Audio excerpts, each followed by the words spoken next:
अस्सलामुअलैकुम, मैं हूं मोहम्मद अकबर बाजवा। स्पेशल ट्रांसमिशन में आपको खुशामदीद।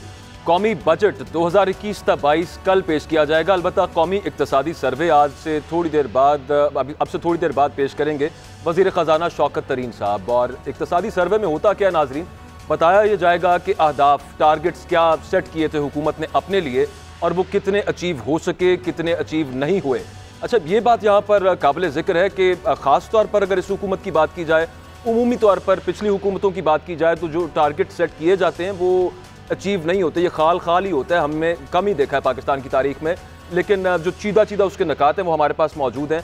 गो कि अब से कुछ देर बाद पेश किया जाएगा सर्वे, और वो कुछ यूँ हैं कि वज़ीर ख़जाना शौकत तरीन साहब कुछ अखबारों की रिपोर्ट्स के मुताबिक वो ये नहीं बताएंगे कि गुर्बत कितनी बड़ी है और बेरोज़गारी किस कदर बड़ी है। जो कामयाबियाँ उनके मुताबिक हुकूमत ने हासिल की हैं उनका कुछ जिक्र किया जाएगा। तो सबसे पहले और सबसे बड़ी कामयाबी जो बहुत दिन से हुकूमत यानी कि वज़ीर आज़म और उनके वज़रा बयान कर रहे हैं वो ये है कि जो टारगेट सेट किया था हुकूमत ने ग्रोथ का, शरह नमू क्या होनी चाहिए, किस रफ्तार से तरक्की करनी चाहिए पाकिस्तान को, तो वो 2.1 था।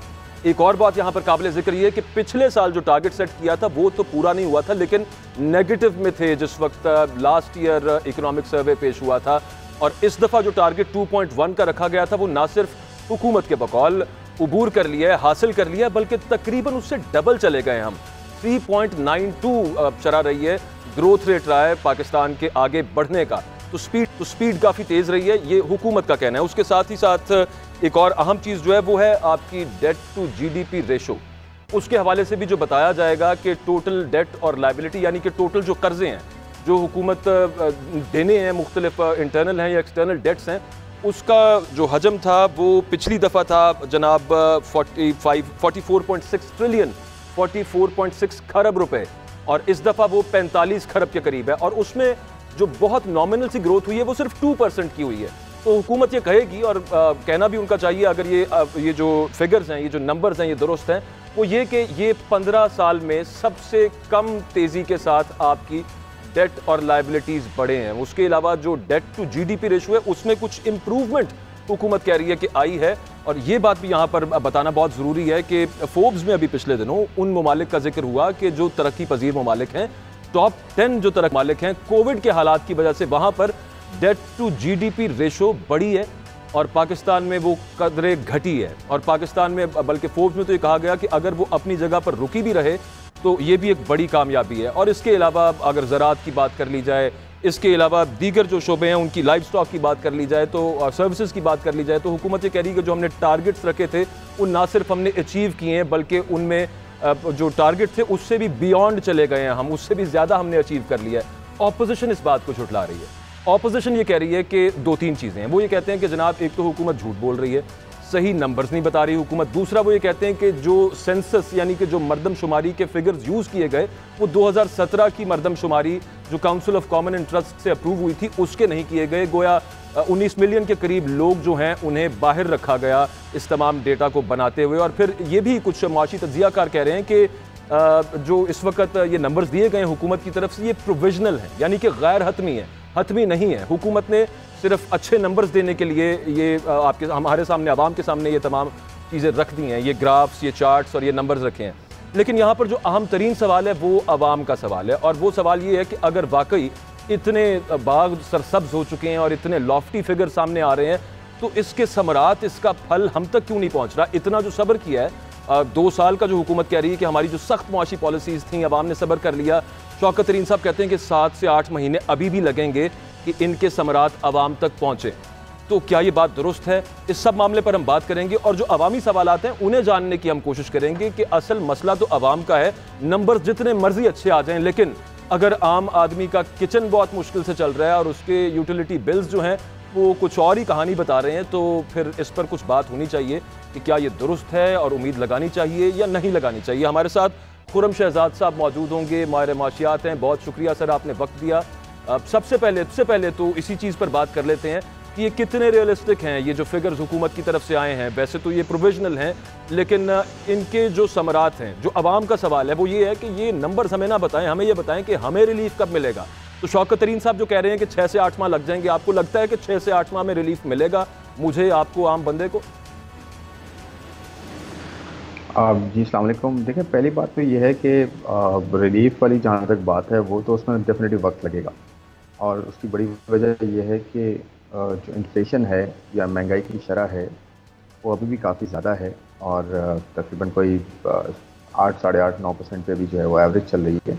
हम्म। और महंगाई की शरह जो है वही बे सबसे बड़ा जो है वो इशू है, क्योंकि महंगाई में इजाफे का मतलब है कि एक आम आदमी की जो क़ुव्वत ख़रीद है वो काफ़ी कम हो जाना।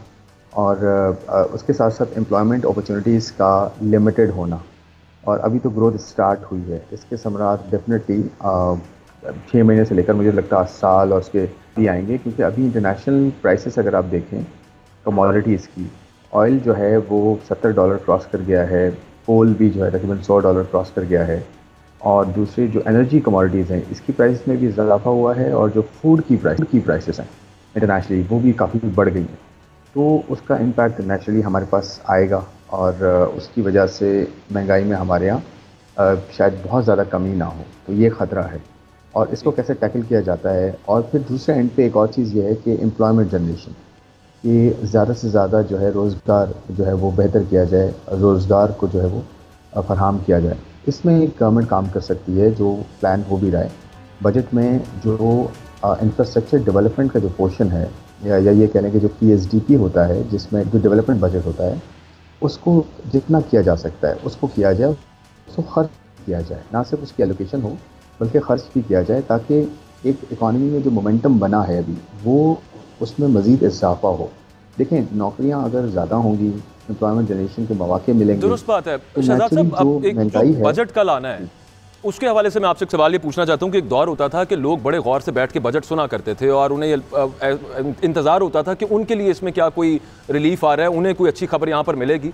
कुछ अरसे से तो बजट यूँ चल रहा है कि जो बजट तकरीर होती है वो सुनने के काबिल ही नहीं होती, वो तो सिर्फ पास करवाने के लिए वहाँ पर हो रही होती है, ऑपोजिशन का अपना शोर शराबा वहाँ पर चल रहा होता है। लेकिन ओवरऑल जो हुकूमत दावा कर रही है कि ये वाला जो बजट है, पहले भी खैर दावा तो करते हैं वो, लेकिन वो कहते हैं कि ये वाला जो बजट है ये आम आदमी के लिए हम लाएंगे। फूड इन्फ्लेशन खास तौर पे जो अशिया खुरनोश की कीमतें बहुत बढ़ी हुई हैं उन्हें कम करने के लिए हम कुछ कोशिशें करेंगे, यानी कि कुछ टैक्सेस ऐसे हैं जो अब हम नहीं लगाएंगे और जिन टैक्सेस की वजह से ज़्यादा हो रहा था उन्हें हम कम करेंगे। तो एट द सेम टाइम जब वो कहते हैं कि ये बजट हमने IMF के साथ कंसल्टेशन में बनाया है और उनसे हमने कंसल्ट किया था बजटरी टारगेट्स रखने से पहले, तो फिर आम आदमी के ज़हन में ये सवाल आता है कि टैक्सेस भी आपने तकरीबन 500 अरब के मजीद और लगाने हैं और आप उधर से कह रहे हैं कि महंगाई भी कम करनी है, तो ये हो किस तरह पाएगा? ये दोनों तो तादाद चीज़ें हैं।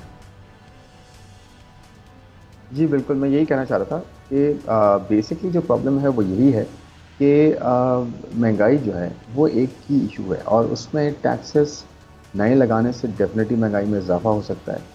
अच्छा, इसमें दो चीज़ें हैं। एक तो ये कि एग्जिस्टिंग टैक्स पेस पे टैक्सेस लगाए जाएं, ये डेफिनेटली महंगाई का जो है वो सबब बनेगा।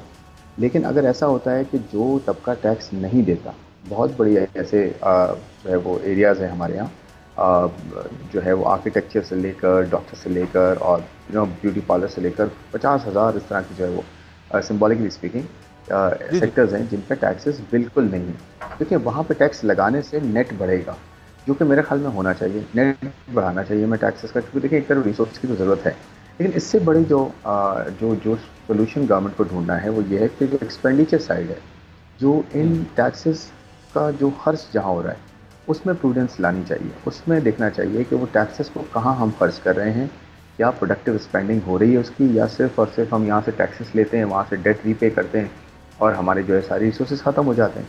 तो देखें, हमें वो अपॉर्चुनिटीज़ क्रिएट करनी है जिससे ग्रोथ आए, ग्रोथ से एम्प्लॉयमेंट जनरेट हो, उससे इस्तेताअत जो है, अर्निंग कैपेबिलिटी जिसे कहते हैं, जो एक आम आदमी कमाता है जितना, उसकी इस्तेताअत अर्निंग कैपेबिलिटी बढ़ जाए। जब वो बढ़ेगी तो नेचुरली फूड इन्फ्लेशन को फाइट करने में मदद मिलेगी। On the other hand government जो एग्रीकल्चर सेक्टर है हमारा, हम देखें हम बेसिकली एग्रेरियन इकॉनमी है, उसके बावजूद हम फूड इम्पोर्ट कर रहे हैं। इससे बड़े जो है वो तजाद क्या होगा?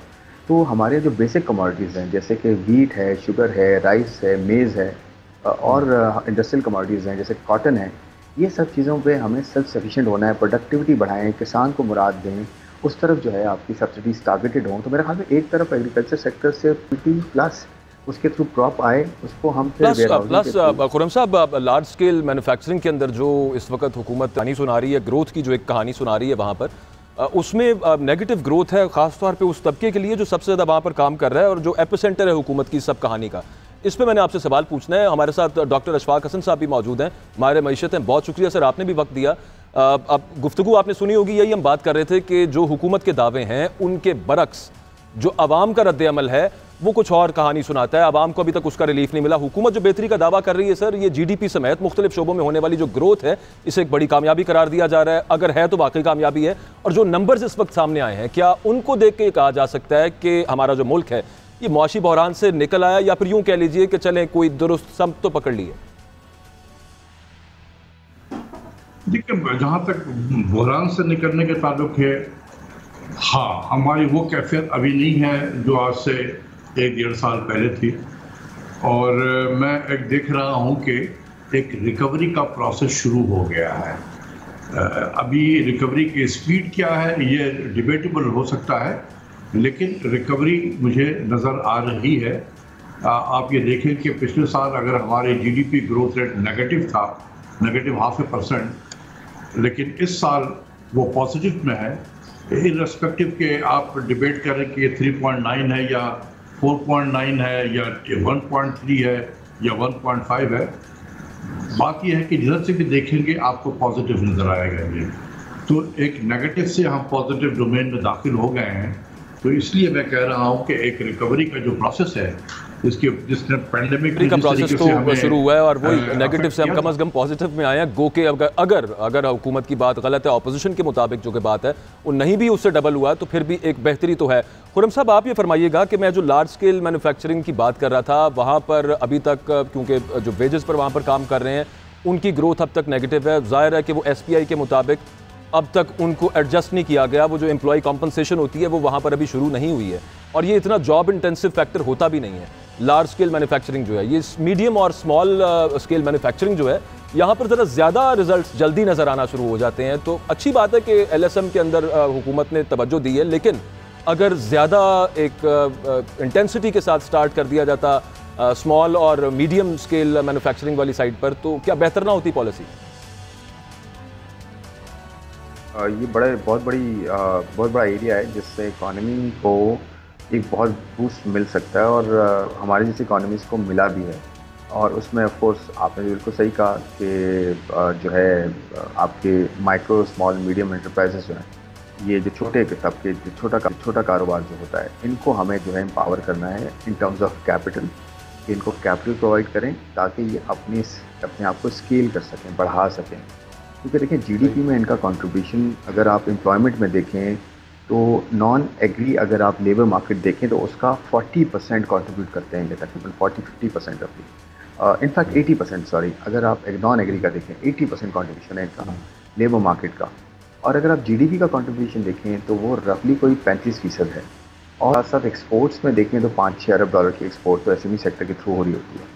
तो देखें, ये तो बैकबोन है आपकी इकॉनमी। ये इसका इशू ये है कि ये कैपिटल स्टार्व है, बैंक को इन्हें फाइनेंसिंग उस तरह से देता नहीं। अभी गवर्नमेंट ने कुछ चीज़ें शुरू की हैं, बैंक्स के साथ मिलकर, पर स्टिल बहुत कुछ किया जा सकता है कैपिटल की फॉर्म में, क्योंकि स्किल इनके पास होता है और छोटे लेवल पे ये पूरी चेन में जो है कंट्रीब्यूट करते हैं, वैल्यू एडिशन करते हैं। तो मेरे ख्याल में आपने बिल्कुल सही कहा, इस एरिया को हमें, कैपिटल स्टार्व एरिया को हमें कैपिटल प्रोवाइड करना है।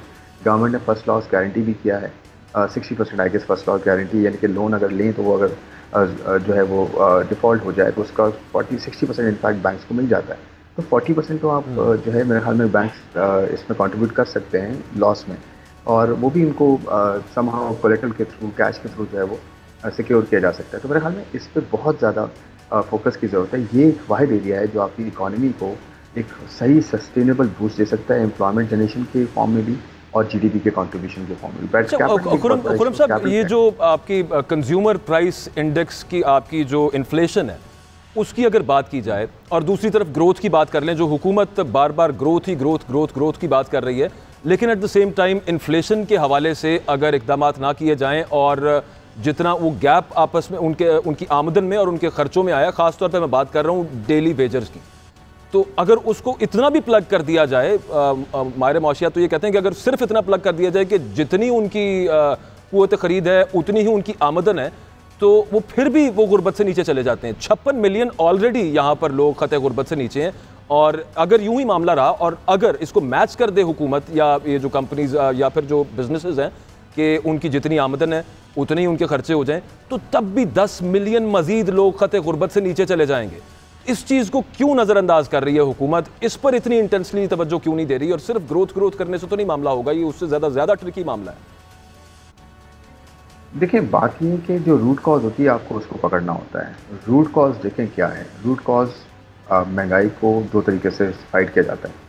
एक तो या आप आमदनी में इजाफा करें थ्रू ग्रोथ, और दूसरा होता है कि आप उस इन्फ्लेशन को नीचे लेकर आएँ या उसमें जो बायस बन रहे हैं महंगाई का उसको नीचे लेकर आएँ। तो एक तरफ आप आमदन में इजाफा करते हैं थ्रू ग्रोथ, एम्प्लॉयमेंट जनरेशन, पर कैपिटल इनकम आपकी इम्प्रूव हो। एट द सेम टाइम आप वो चीज़ें हैंडल करते हैं, एनर्जी अगर इन्फ्लेशन है या फिर कमोडिटी इन्फ्लेशन है या फूड इन्फ्लेशन है, उसको आप through supply chain management, through better availability of crops और उसकी पूरी जो सप्लाई चेन है फ्रॉम फार्म टू मार्केट, उसको आप इम्प्रूव करते हैं। तो ये दो तरीके होते हैं। अब इस तरह के रूट कॉज तो पहली तो गवर्नमेंट जो कह रही है कि ग्रोथ बढ़ानी है, वो ग्रोथ तो बढ़ानी है नेचुरली, एक रूट कॉज को आप हैंडल कर रहे हैं। दूसरे एंड पे वो कह रहे हैं कि क्रॉप को हम प्रोडक्टिविटी बढ़ा के इनको 5-6 ऐसी क्रॉप्स हैं जिनको हम वेयर हाउसिंग के थ्रू इंश्योर करेंगे कि हमारी जो सप्लाई है, सप्लाई चेन है, वो अवेलेबल है, शॉर्टेज ना हो। और तीसरे ऑफ कोर्स इम्पोर्ट्स हो सकती हैं और वो आपके जो एडॉक बेसिस पे जो होते हैं। तो मेरे ख्याल में रूट कॉज गवर्नमेंट कोशिश कर रही है, but of course there is a lot to be done. अभी बहुत सारा काम बाकी है और इतना आसान नहीं है, और ये एक्सपेक्ट ना करें कि 4 महीने में आसान तो बिल्कुल नहीं है। और आप हुकूमत ने चलें कोशिश की है और कुछ आशारिये जो हैं वो मुस्बत भी हुए हैं। बहुत शुक्रिया। खुर्रम शहजाद साहब हमारे साथ मौजूद थे। ये गुफ्तगू जारी रहेगी नाज़रीन।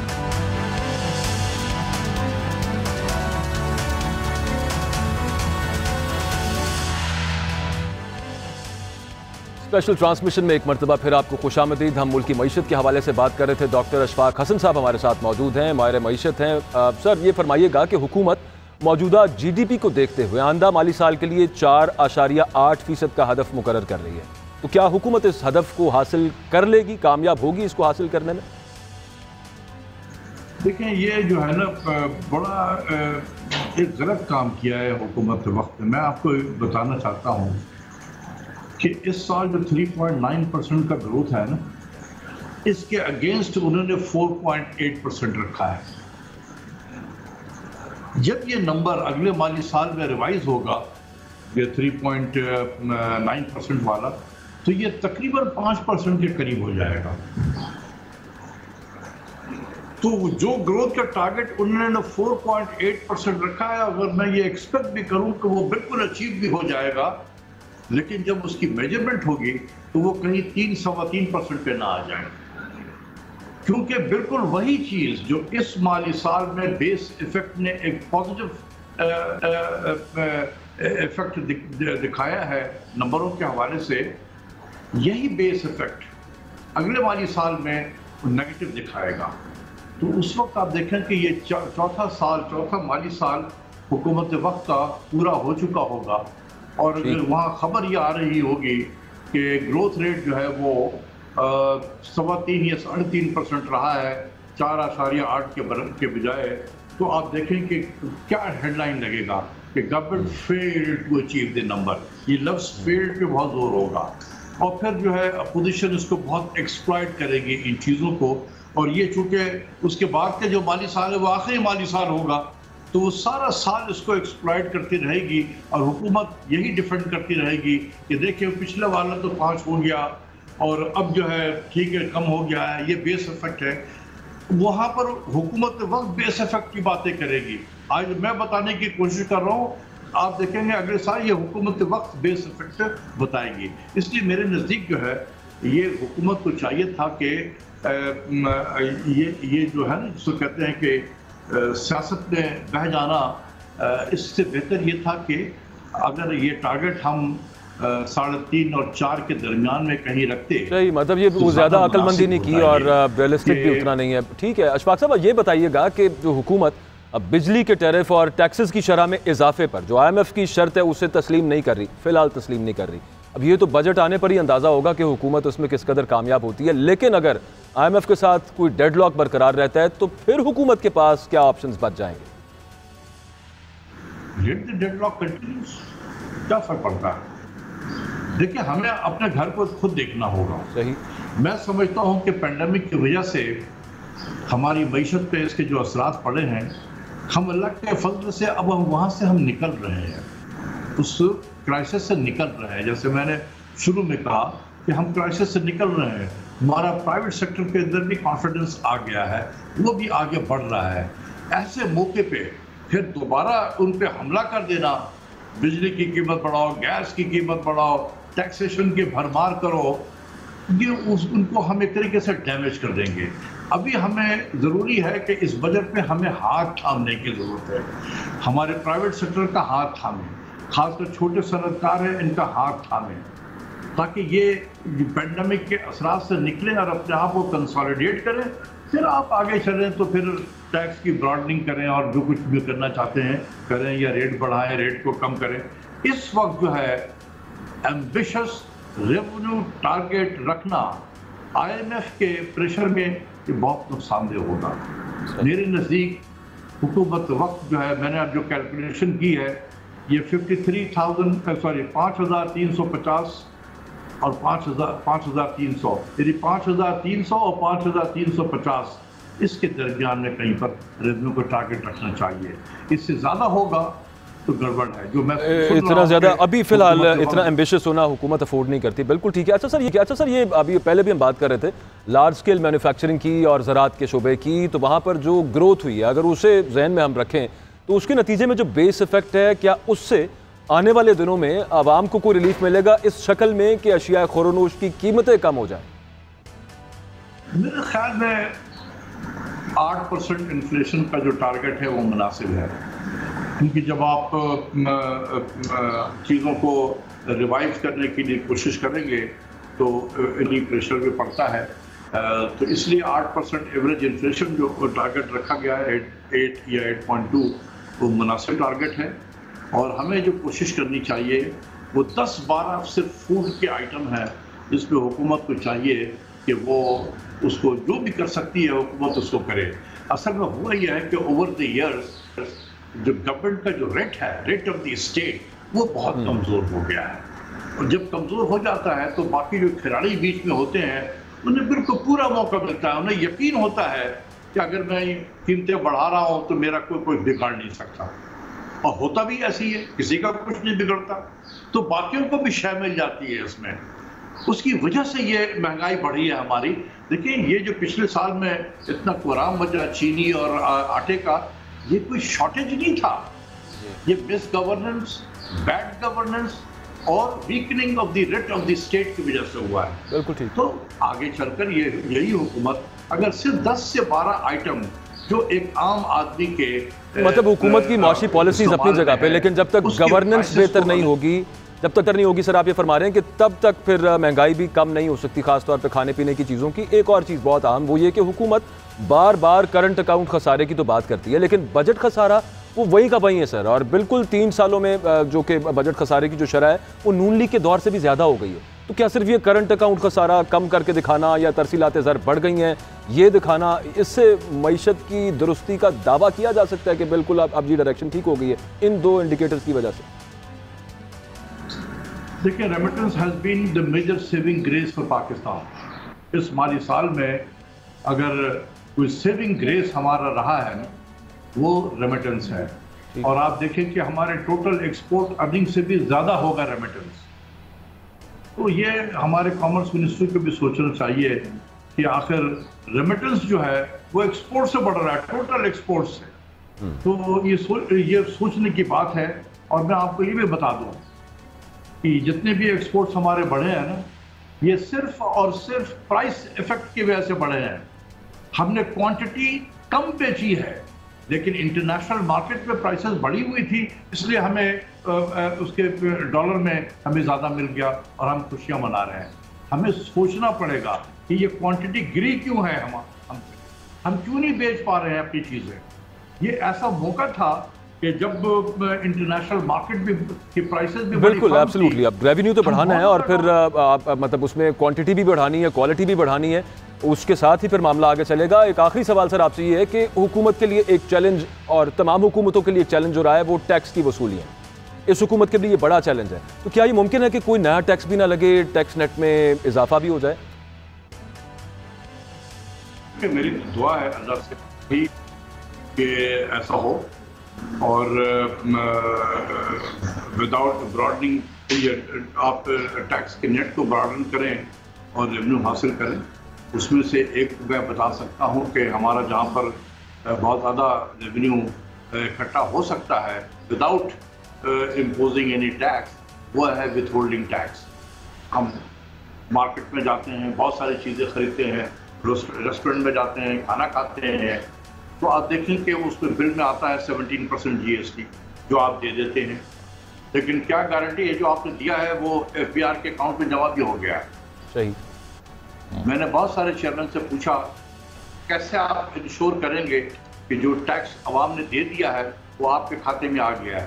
तो उन्होंने कहा कि जी मेरे पास कोई मैकेनिज्म नहीं है। तो ये तकरीबन एक अंदाजे के मुताबिक 250 से 300 बिलियन का यहाँ पर ज़िया है। इसी को रोको यार, 1 से 2 साल में, 3 साल में ये जो गैप है between tax collected and tax deposited, let's hope कि ये ब्रॉडन हो जाए टैक्स नेट और आवाम को मजीद टैक्स ना देना पड़े। डॉक्टर शाहिद हसन साहब हमारे साथ मौजूद थे और अपना माहिराना राय दे रहे थे मुल्क की मईशत पर, उन चीज़ों की तरफ खास तौर पर कि जिससे आम आदमी का, आवाम का कुछ भला होगा, कुछ सुख का सांस मिलेगा। एक ब्रेक का वक्त है यहाँ पे, वापस आएंगे एक ब्रेक के बाद, हमारे साथ रहिएगा।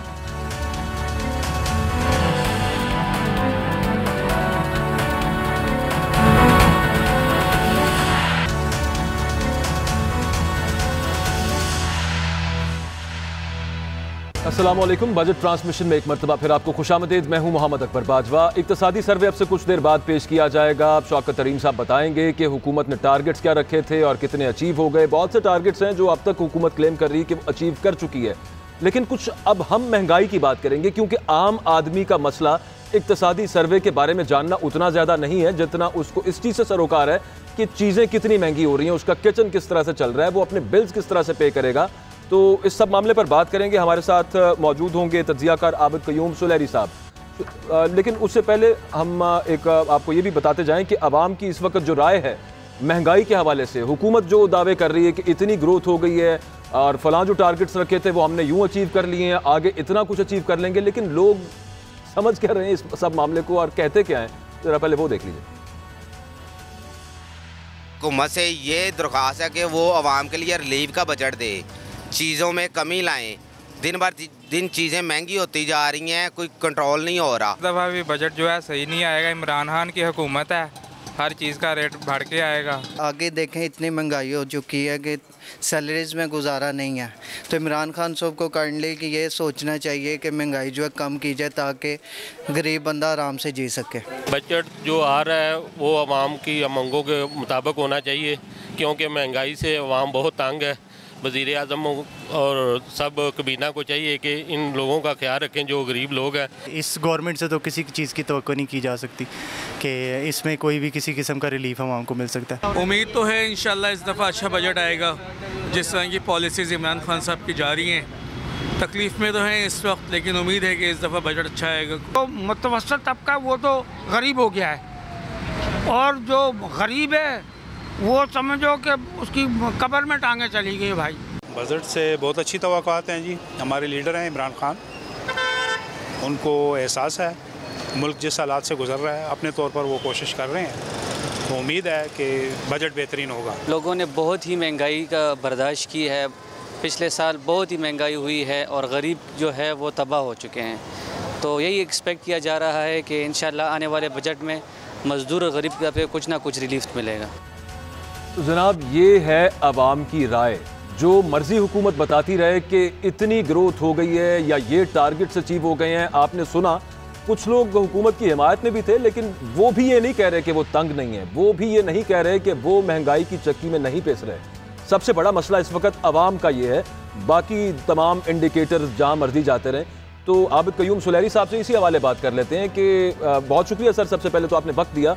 ये फरमाइएगा, अब बजट जो भी आए और हुकूमत जो इस वक्त कह रही है कि हुकूमत ये कह रही है कि जनाब हम इस दफ़ा रिलीफ देने की कोशिश करेंगे, तो महंगाई का मसला किस तरह से हल होगा, ये सवाल आपसे मैं पूछूंगा। और आदाद शुमार जो भी बताए जाते हैं, लेकिन अवाम का सबसे पहला मुतालबा, उनका सबसे बड़ा जो जिस चीज़ से उन्हें सरोकार है वो ये है कि अशिया खुरनोश की कीमतों में कोई कमी हो। तो आपके ख्याल में हुकूमत इस फूड इन्फ्लेशन पर काबू पाने में कामयाब होगी? कोई मरबूत स्ट्रेटजी आपको नज़र आ रही है हुकूमत की? देखिए, कुछ चीज़ें ऐसी हैं जो कि पाकिस्तान में इंपोर्ट होकर आती हैं। अगर इंटरनेशनल कमोडिटी प्राइस जो है वो बढ़ रही होगी, जैसे कि इस वक्त बढ़ रही है, जैसे सोयाबीन की कीमत बढ़ रही है इस वक्त पूरी दुनिया में, वर्ल्ड बैंक की रिपोर्ट देखें वो कह रहे हैं जी कि 7 सालों में रिकॉर्ड जो फूड इन्फ्लेशन है वो इस वक्त ग्लोबल लेवल पे कमोडिटी की हो रही है। तो अगर उस तरीके से कीमतें बढ़ रही हैं और वो चीज़ें अगर पाकिस्तान में इंपोर्ट होकर आती हैं तो शायद हुकूमत के पास एक जो कुशन है वो कम होगा कि उनकी कीमतों को रातों रात कम कर सके। बजट के ज़रिए जो इंटरवेंशन हो सकती हैं वो तो यही है कि कुछ चीज़ों पे ड्यूटीज़ का कम होना या कुछ चीज़ों पे टैक्सेस का कम होना। जो हुकूमत की कोशिश होगी वो ये होगी कि लोगों की कुव्वत ख़रीद को जो है वो बढ़ाया जाए, खा वो एहसास प्रोग्राम के ज़रिए बढ़ाया जाए। इस वक्त एहसास के जो 10-12 इनिशिएटिव हैं उनके ज़रिए, या वो जो इस वक्त सरकारी मुलाजमीन हैं उनकी तनख्वाहों में इजाफ़ा करके, या जो मिनिमम वेजेस हैं उनमें इजाफे के ज़रिए, तो हुकूमत जो है वो कुव्वत ख़रीद जो है वो बढ़ाने पे तवज्जो दे रही होगी। अगर कीमतें नहीं भी डायरेक्टली कंट्रोल होंगी तो अगर आपके पास परचेजिंग पावर आ जाती है तो शायद थोड़ा सा कंपनसेशन हो जाए। लेकिन 2 कमोडिटीज़ ऐसी हैं जिनकी कीमतें बढ़ने का जवाज़ इस साल पाकिस्तान में नहीं होना चाहिए। एक आटा और गंदम और दूसरा चीनी। हमने देखा कि पिछले साल में जैसा कि वज़ीर आज़म ने भी फरमाया कि मुख्तलिफ़ कार्टल्स की वजह से और माफियाज़ की वजह से इनकी कीमतें बढ़ी। तो अब हुकूमत चूँकि ऑलरेडी उसके इल्म में है कि माफियाज़ और कार्टल्स जो हैं वो इन 2 कमोडिटीज़ पे ऑपरेट कर रहे थे और उन्होंने कुछ इस पे अपने प्रिवेंटिव इक़दाम भी लिए हैं, कोई काउंटर एक्टिव मेजर। तो अगर इन 2 चीज़ों की कीमतें स्टेबल करने में हुकूमत कामयाब हो जाती है तो जो इम्पोर्टेड चीज़ें हैं वो उनकी वोलेटिलिटी को ऑटोमेटिकली वो एडजस्ट हो जाएंगी। तो ये है जो इस बात आपकी दुरुस्त है, लेकिन अब ज़राअत समेत मुख्तलिफ शोबों में जो बेहतरीन पैदावार है हुकूमत उसे अपनी कामयाबी करार दे दी है, लेकिन उसके साथ साथ अब गंदम समेत जो दीगर फसलें हैं उनकी जो सपोर्ट प्राइस है उसमें भी तो हुकूमत ने इजाफा किया है। वहाँ पर भी हुकूमत क्रेडिट ले रही है कि किसान को हमने यहाँ पर खुशहाल किया है। अब जब गन्ने की गंदम की कीमत बढ़ जाएगी, सपोर्ट प्राइस बढ़ जाएगी, तो आटे चीनी की कीमत कैसे स्टेबल या कम हो जाएगी? देखिए, इमदादी कीमत में इजाफा इसलिए ज़रूरी है कि जो कॉस्ट ऑफ इनपुट है इस वक्त, फर्टिलाइज़र जो है वो महंगी है, इस वक्त सीड्स जो हैं वो महंगे हैं, इस वक्त डीज़ल या पेट्रोल जो है वो महंगा है। अगर आप पेट्रोलियम प्रोडक्ट को देखें तो इस वक्त वो ऑलरेडी $70 पर बैठ जा चुकी हैं। तो इमदादी कीमत जो होती है ये हर साल काश्त से पहले अनाउंस की जाती है ताकि जो काश्तकार है वो दिलबर्दाश्ता ना हो जाए, उसको पता हो कि उसको उसकी मेहनत का मुआवजा मिलेगा।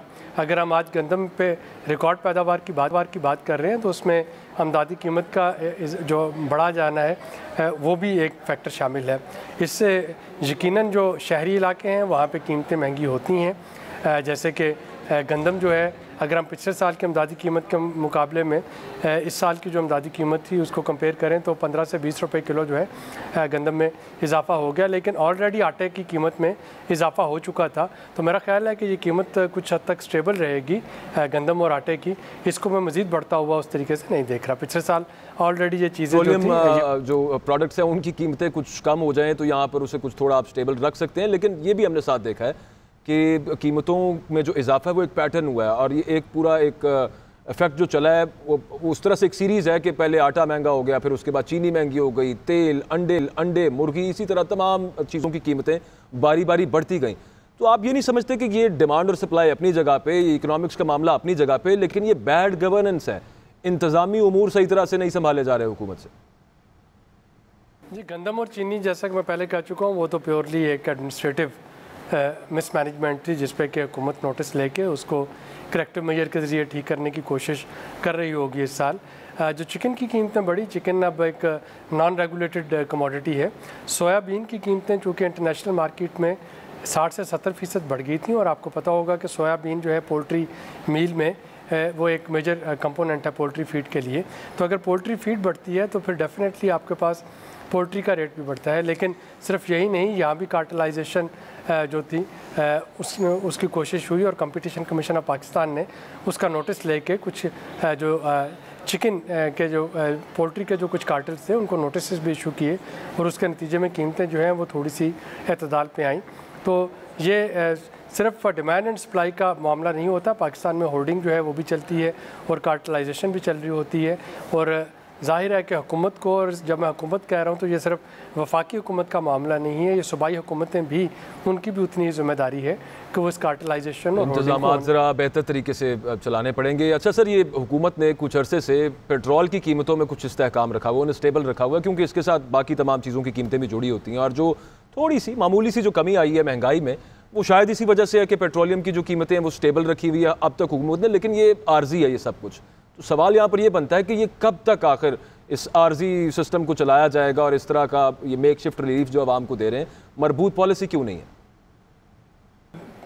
पेट्रोलियम लेवी जो हुकूमत लेती है, हुकूमत उसको ग्रेजुअली कम करती चली गई। 30 रुपये लीटर तक का मार्जिन है हुकूमत के पास पेट्रोलियम लेवी लेना, लेकिन हुकूमत चूँकि पिछले 2 महीनों से पेट्रोलियम प्राइसेस नहीं बढ़ा रही थी, तो 4.5-5 रुपये पर लीटर तक लेवी आ गई, यानी 25 रुपये जो रेवेन्यू का नुकसान था पर लीटर वो हुकूमत बर्दाश्त कर रही थी। लेकिन अगर दूसरी तरफ आप पेट्रोलियम प्राइसेस को देखें तो वो डबल से भी ज़्यादा होती चली जा रही हैं।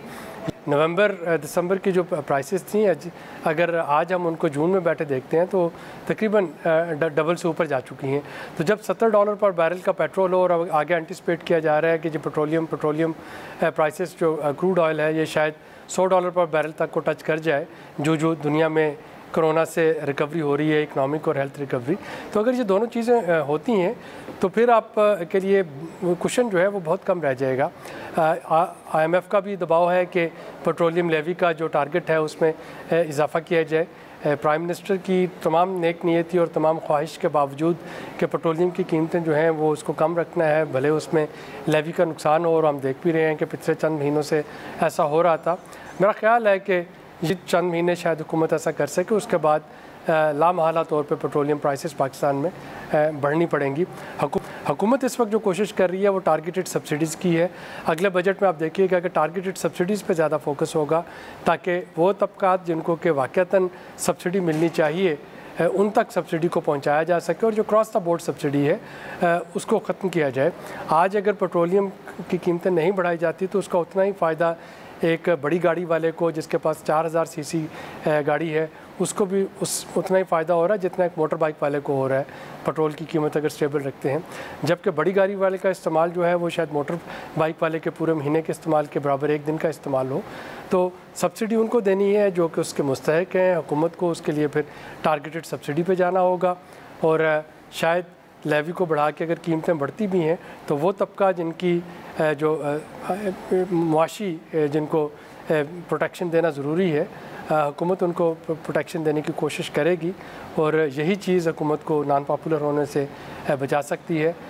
वरना फिर इसका जो बैकलैश, पोलिटिकल बैकलैश, बिल्कुल ठीक है। एक तनकीद तो हुकूमत पर यह भी रही ना कि इमरान खान साहब खुद ये कहा करते थे कि पेट्रोलियम लेवी नहीं होनी चाहिए, उसके बावजूद वो साथ साथ बढ़ती चली गई। लेकिन मोटी मोटी बात जो आपने की वो ये कि ये जिस किस्म की स्ट्रैटेजी अभी हुकूमत अपनाए हुए है, ज़्यादा लंबे अरसे तक वो इस पर अमल पैरा नहीं हो सकेंगे। तो हम बात यहाँ पर ये कर रहे थे नाज़रीन कि किस तरह से महंगाई को नीचे लाना हुकूमत का टारगेट है, साथ ही क़ुव्वत ख़रीद जो है आवाम की उसे बेहतर करना है, लेकिन अपने रेवेन्यू में हुकूमत ने किस तरह से इजाफा करना है, यानी कि टैक्स नेट कैसे बढ़ाना है, और ताकि हुकूमत के पास ज़रा फिस्कल स्पेस ज़्यादा निकल सके। इस पर बात करेंगे एक ब्रेक के बाद। आबिद क़य्यूम साहब, सुलैरी साहब, आपका बहुत शुक्रिया। एक ब्रेक के बाद वापस आते हैं नाज़रीन, आप कहीं न मत जाइएगा।